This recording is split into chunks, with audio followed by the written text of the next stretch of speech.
हत्या करण्यात आली होती.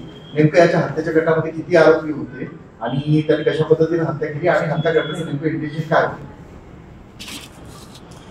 सदर गुन्ह्याच्या FIR मध्ये एकूण प्रथमतः 2 आरोपींची नावं होती. त्यानंतर अजून 2 आरोपींची नावं निष्पन्न झालेली आहेत. असे एकूण 4 आरोपी आपण आजपर्यंत अटक केले आहेत.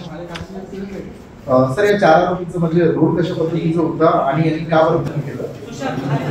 त्यांनी वेपन वापरला तर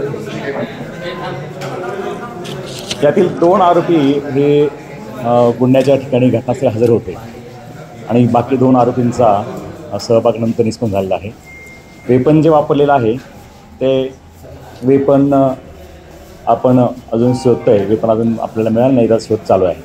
परंतु या हत्येचं नेमकं कारण काय आहे आणि हा कट जो आहे तो किती दिवसांपासून सुरू आहे? प्राथमिकदृष्ट्या खुनाचं कारण जे आहे ते आर्थिक व्यवहाराचं आहे आणि काटाबद्दल आपण तपास करत आहोत. तपासांती या सर्व गोष्टी आपल्याला निष्पन्न होऊन जातात. हे सर्वजण एकमेकांचे मित्र आहेत असं प्रथम दर्शन दिसून येते. आरोपी ज्यांचे नाव या FIR मध्ये आहेत ते रेकॉर्डवरील गुन्हेगार आहेत. त्यांच्यावर गुन्हे दाखल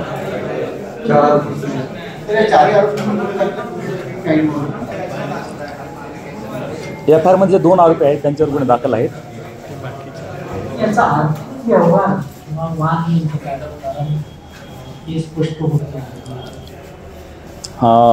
आपण मुख्य जे आरोपी आहेत त्यांना आत्ताच रिसेंटली अटक केलं आहे. त्यामुळं नक्की याच्यामध्ये काय आर्थिक वाद होता आणि तो कधीपासून होता याचा तपास आपल्याला करावा लागेल आणि एक 2 दिवसामध्ये ते क्लिअर होऊन जाईल आपल्याला.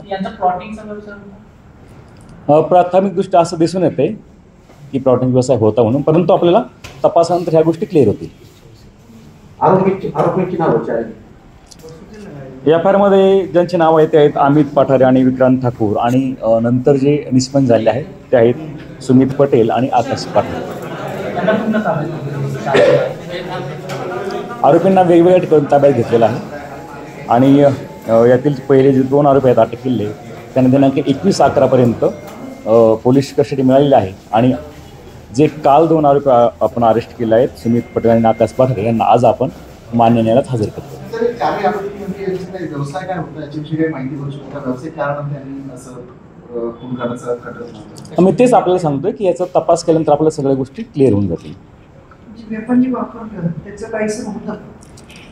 वेपनचं लायसन नव्हतं.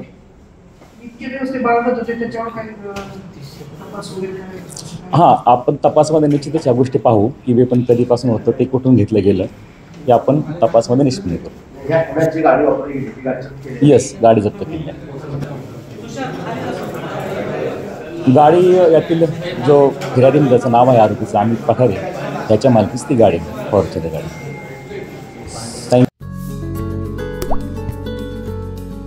आता जोकासू STP या अत्याधुनिक जॅपनीज तंत्रज्ञानाने सुसज्ज quick installation, energy efficient, noiseless blowers, low maintenance या आणि अशा वैशिष्ट्यांनी परिपूर्ण जोकासू STP तंत्रज्ञान प्रकल्प उभारणीपासून ते विक्री पश्चात समाधानकारक सेवा देणारी, भारताबरोबरच परदेशात देखील प्रकल्पांची यशस्वी उभारणी करणारी company Deccan water treatment private limited.